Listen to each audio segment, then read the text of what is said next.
What's up, folks? Now, I just did a full breakdown of the Separatist faction and talked through the whole thing and talked way too long. So I'm going to take a quick minute to talk about some highlight pieces I think stand out, and then also talk about 4 different lists that I put together for Separatists that I, think have some legs.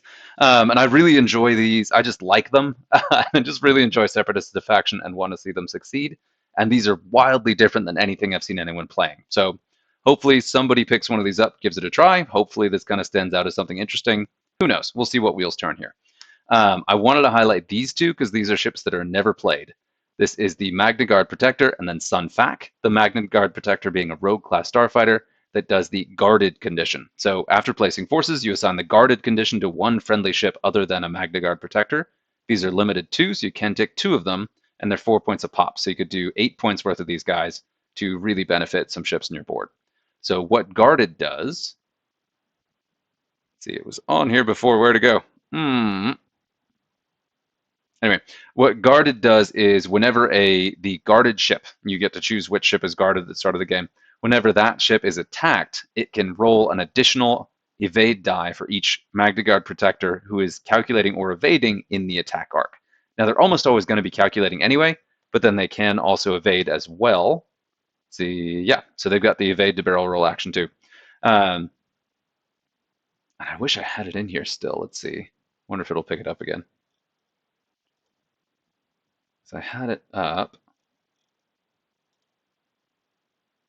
No, it went away. Okay. I'll see if I can find that real quick. But anyway, so it does have to be in the attack arc, so it does have to be able to keep up with the defensive ship. And I believe there's also an addendum in there where it doesn't trigger if that ship is in the opposing bullseye. But I chose these 2 ships to have up together because if you have Sun Fac, who's got that 3 evade dice, you have 2 Magna Guard Protectors kind of flanking him a little bit. Suddenly he's throwing 5 evade dice, 4 if he's, outmaneuvered, which is still really, really good.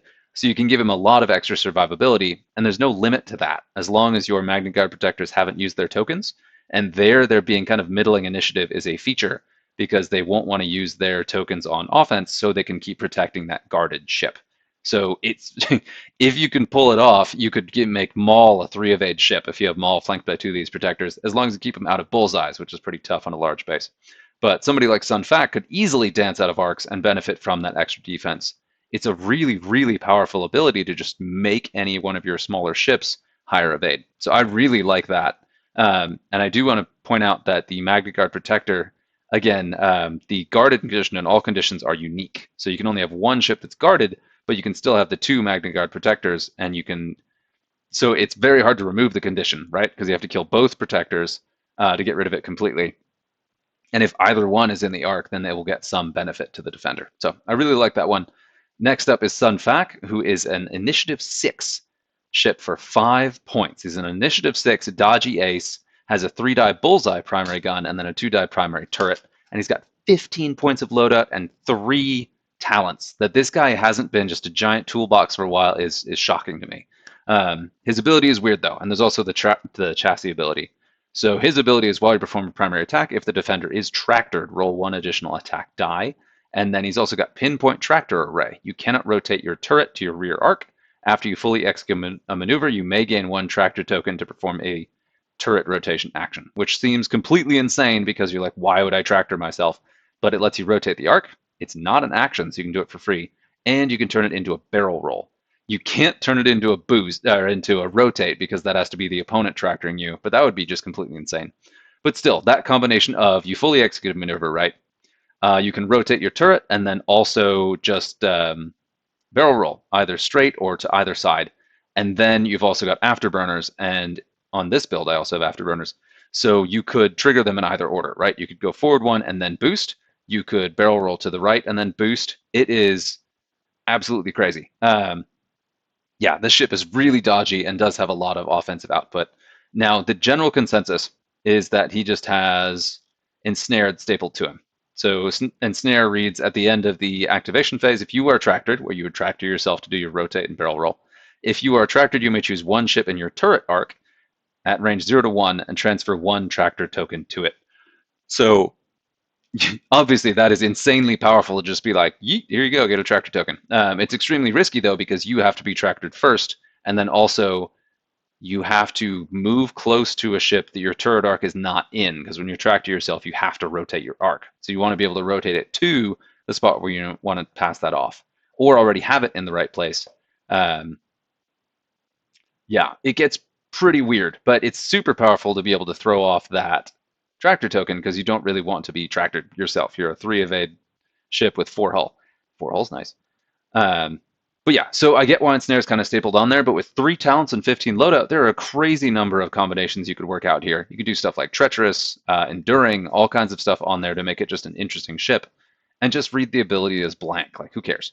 Um, yeah, and at 5 points, it's got a great cost per attack value for a lot of ships in that scale, being initiative 6, being very quick with a lot of maneuver options. It's a cool piece. I really like it, and being 5 points, it's just enough where you don't worry about it making up its points as much. And you can squeeze the sucker into all kinds of lists, which we'll see in a minute. So just wanted to make sure to highlight these two as key pieces that don't come up a lot and I think have a lot of potential. I personally have got marksmanship and deadeye shot. I want to see deadeye shot work, honestly, but it's also the only 1 point talent in there I could do, aside from starboard slash, I suppose. And starboard slash would also make sense. Excuse me, mark sample closure, except not. No, it's not good because you won't be going over obstacles. But you could put treacherous crackshot predator. You could do lone wolf treacherous predator on this thing. It's a very, very scary ship, and you can do a lot with 15 loadout and 3 talent slots. But also just the opportunity to take afterburners on initiative 6. That's pretty darn good, especially since he's got a true double reposition with that barrel roll and boost. And again, these are together because the Magna Guards protected can be very helpful keeping Sunfac alive to do some work. So there you go. I will go ahead and talk about the lists. I'm mostly going to talk about the archetypes. So looking at this one, check something real quick. Yeah, not cut off. Cool. So this is just kind of a Siege of Coruscant soup, and kind of the key point behind it is I just took most of the cheapest Siege of Coruscant quick build cards. So this has 7. This has a few cards on it, but not a lot. The only non-Siege of Coruscant ship in here is that Horchal prototype in the bottom. You could switch that out for another one of the what's the thing? A ship we'll see in a minute. It is, sorry for the wait. You could do a Horchal prototype that is Siege of Coruscant. Is it not? Yeah, there we go. So switch it. Okay, there we go. The whole point behind this, I think I just had a typo in here. No, I did that for a reason. Okay, we'll talk about both for a minute. So the whole core point behind the Siege of Coruscant is that you have these contingency protocols. So contingency protocol reads, not that one. I keep doing that wrong. It is contingency protocol. There we go. After a ship is destroyed, another friendly ship at range 0 to 3 with contingency protocol may perform an action even while stressed, which is super good. And every single ship in this list has that. So if any one of these ships dies, any one of the other ships can do an action. Yeah, real good. A lot of them are low initiative. You've got your 2 tri-fighters in there, so they could really benefit from some of those actions. I've played against the the Separatist Dirge, where he gets that ability built in, and that is just crazy, crazy powerful. And it's a 7-ship list. You've got a lot of toys in here. And one key thing I wanted to highlight is those Discord missiles. Discord missiles will just strap you launch them using the 3 straight or a 3 bank template, and then they're attached to the opposing ship if that opposing ship flies through them, or if you actually land it on their base. And then at initiative 0, every single round, that ship takes a crit. It won't go through shields, but they take a crit, which will just like do free damage and do crit, and they have to deal with it somehow. They can barrel roll off of it, they can shoot it, which means a shot you're not taking, or they can have something else fly on it, or they can ram stuff, like all bad decisions to get rid of this thing, and it's a 2-point upgrade that could just give you free damage. And any ship that doesn't have a barrel roll has very limited options to get rid of these. And so I like to max out at 3, because it's pipped for 3, and that's why I took the non-Horchal prototype Vulture here, because that gives you your 3rd Discord missile. So you've got 2 on the DFS 311, DFS 081, and then you've got the extra on here. These also all have the added bonus of having network calculations, so they can all share those tokens, as is sort of the unique strat to the droids. And that is really powerful. We forget how powerful that ability is because we haven't seen it in a while. Obviously, the biggest weakness to this is you've got a lot of just low hull, low hit point ships running around. These guys right here, the Hyenas have 5 hull, the Vultures have 3. They're really squishy and pop very easily, so you have to be careful with them. or just be punishing even if you're losing ships. So you're going to be doing damage, hopefully faster than you're losing ships. And this is a 7-ship list, so there's plenty of opportunity to do a bunch of damage even as you're losing ships as well. So this is one I wanted to be sure to highlight because we've seen quick builds become very, very effective, right? So, and this is the quick build that Separatists have, and that signature ability being that contingency protocol is pretty great. Yeah, I definitely think there's something here. But this may be the weakest of the list I'm going to look at. It's just the one I wanted to build with the quick builds to see if there was something behind that contingency protocol. Very limited number of cards, so you can easily kind of play around with this. So yeah, and that's the simplicity of it. Just like I'm going to throw in as many of the cheap Siege of Coruscant cards and ships in there as I can. And you can, I believe, make this an 8-ship, because there are more 2-point Siege of Coruscant Vultures, I think. You could do the other Horchal prototype for 2, and you could downgrade this guy to the one of the 3-pointers, and then you have an additional ship.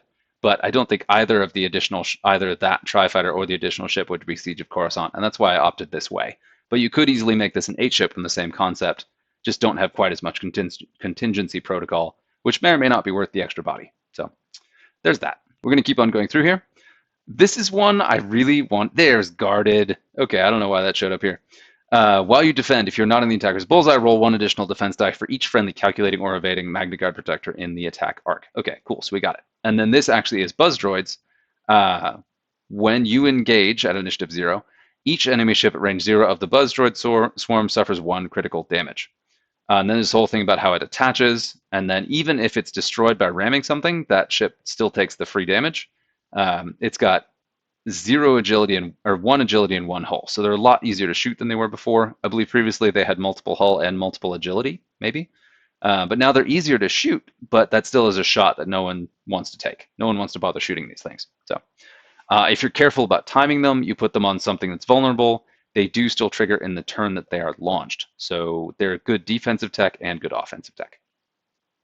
And they're unique. They're a very cool thing to Separatists that I really enjoy seeing play, and a lot of players don't know how to play around them. So you can really mess people up there. Okay, but so this is 5 rogue class starfighters. Why in the world would I play 5 Separatist rogues that don't include Dirge or CAD? The key piece behind that is these guys have network calculations, right? Yes. Yes, it is funny because you highlight the chassis, it shows dead to rights, but the pilots all have network calculations. So I chose all 5 of these pilots because they all are able to share those calculate tokens and give each other tokens. So you fly them in kind of a loose formation. The other thing behind this is it's a jouster's nightmare because every single ship in this list has the option to throw a 4-die bullseye attack. You put this against the arcs list and you will just eat those arcs alive and then have a decent chance to take out the other 2 ships in there. And those proton cannons, they are bullseye, whatever. Yes, sure, it's initiative 4 with a bullseye, but you know what? You get a couple of them in there, they're easy enough to line up, and you can only shoot them every other turn anyway. And this is a proton torpedo that doesn't require target lock. So 4 dice, down the bullseye, and you've got a free focus mod to a crit, which is really good for 4 points. I mean, it's phenomenal. And you can see on 2 of these, I've gone ahead because they didn't really have anything else to do with the points. I opted instead of proton cannon for the HLC ion cannon combo. So they can shoot 4 dice in the bullseye, but then they also have the opportunity to throw 3 dice in the full front arc to give them just a little bit more control there. And the ion cannon could help either just range control some stuff or give you the opportunity to line up more of those bullseyes. So this is a pretty wild list. I don't know if anyone actually flying this, anyone not flying CAD or Dirge, but this is gnarly. The bullseye attack on this is crazy. You fly these guys in loose formation, they're sharing their calculate tokens, and they have just insane damage output with these bullseye weapons. And if you put enough of them in a group, it's a lot harder to avoid those bullseyes. So it is stronger than it looks, and I really encourage people to try it. And a couple of their abilities too. So IG-111, after you perform an attack that missed, you may choose 1 enemy ship in your bullseye and gain 1 deplete token. If you do, that ship suffers 1 damage. You are just doing damage. You're just like, all right, I missed. Here you go, damage. So either your attack hit or you can deal damage to something that is very difficult to hit. And just free damage is good. It's really, really good. And he can do that every single turn. So great. He would be a strong candidate for me for that protected, that guarded status, because you've got 2 protectors in here. Put him in front, put guarded on him. He's got the shield upgrade, and he will be a massive damage sink that no one will be able to bring that down because he's got the shared tokens and he's rolling 4 defense dice because they have 2 native plus 2. Yeah, yeah, pretty good. You could also put synced cannons on some of these guys. That would give you more consistent damage output, and then you could play with the modifications on these. I really liked leaning hard on the bullseye high damage, but yeah, you do you. And so IG 102 has, while you defend, if the attacker's initiative is equal to or greater than yours, you may change one blank result to an eyeball result. So a free eyeball mod with no limit. So you can do that as many times as you want against a higher initiative ships, which moderates these lower initiative a little bit. So that these guys are initiative 4 and below, this is a really helpful way to kind of give them some extra survivability. These also have 2 shields and 5 hull. It takes a lot to bring one of these down, and you have a lot of them. Next, we got IG 101. This one says, at the start of the system phase, you may repair 1 face-up damage card. Just whoop, gone. That's really good. Yeah, they've only got the 5 hull, but you can get a debilitating crit in that first hit. So it's nice to be able to deal with some of those. And then, of course, we looked at the Magna Guard protectors already. So I would love to see someone try this. I'm probably will try it at some point, probably after Worlds. But it's something that Separatists can run that no one else can run. Scum can run 5 rogues, but not like this. That sharing of tokens is really great. That guarded is really great. The opportunity to bring Discord missiles. This lists the 2 Discord missiles. Yeah, there's a lot of potential here. It may be utterly terrible, but I wanted to make sure to mention it because it's something I couldn't get out of my head. Next up, I'm going somewhat slowly. I'll try to speed up a bit here. We're looking at, again, that Sun Fac, the same one I looked at earlier, but this one also has a bit of mix of those first 2 lists. Called this one Bug Soup. So you've got Sun Fac, the AC Nantex, then you've got 2 Tri-Fighters, both of the Siege of Coruscant, no, 1 Siege of Coruscant and 1 not.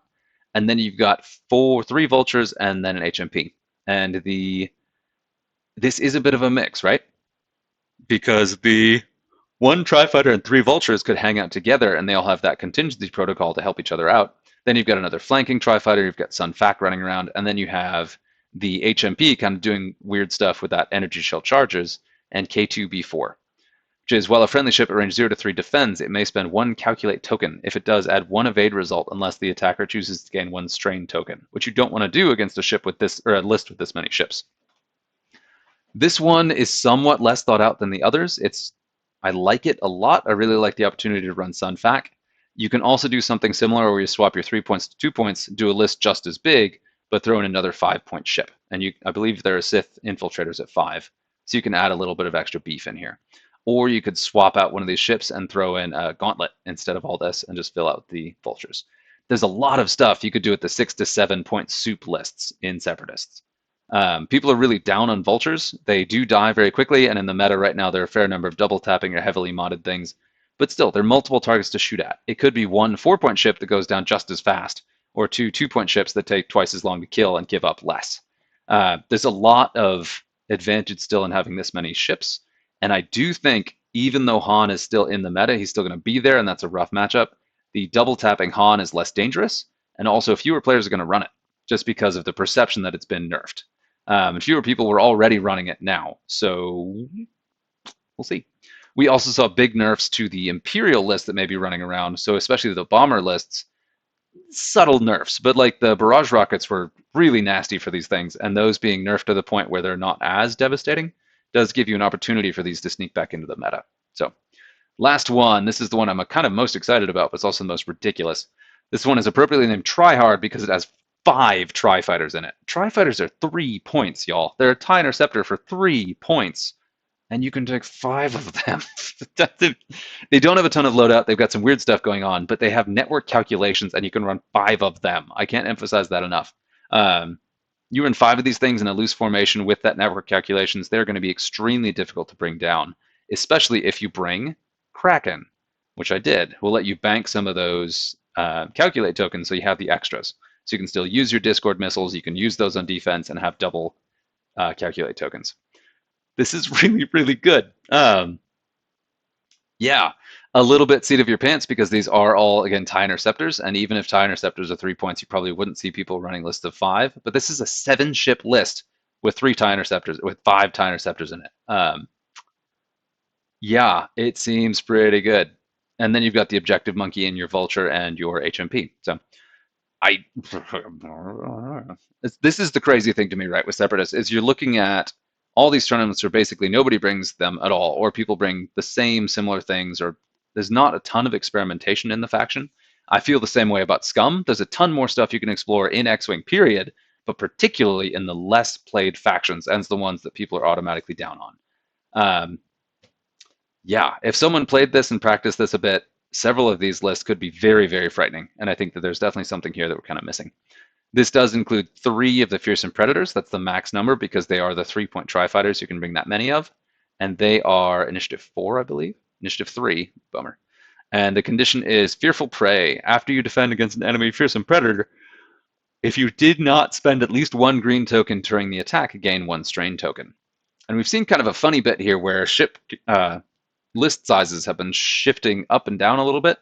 They were higher for a little bit, and now they're back in kind of the 4 and 5 range to where that Fearful Prey condition, you don't really want that on any of your stuff. Even if you put that in Keo, you do not want Keo strained and being chased by 3 of these things that are making you spend your green tokens. Especially if you blank out and can't spend a green token, then you gain a strain token. Yeah, so what's crazy too is 1 Fearsome Predator shoots at Keo, right? Blanks out or doesn't have a focus, then you get the strain. Next Fearsome Predator shoots, blanks out or doesn't have a token. Again, you get another strain even though you just lost the 1. So you've got a 2 evade A-Wing defending the whole time. So even if someone's like, oh, I'm going to give Fearful Prey to Keo, they may regret it very quickly. And because you have the 3 Fearsome Predators, they're better able to follow up on the attacks. So they're repeatedly triggering the trigger. So it's more and more likely with each following shot that you'll get that free shot back. Yeah, real good. So anyway, that is all I've got for Separatist. All of these lists will be linked in the description of this video. Hopefully this was fun. Let me know what you think.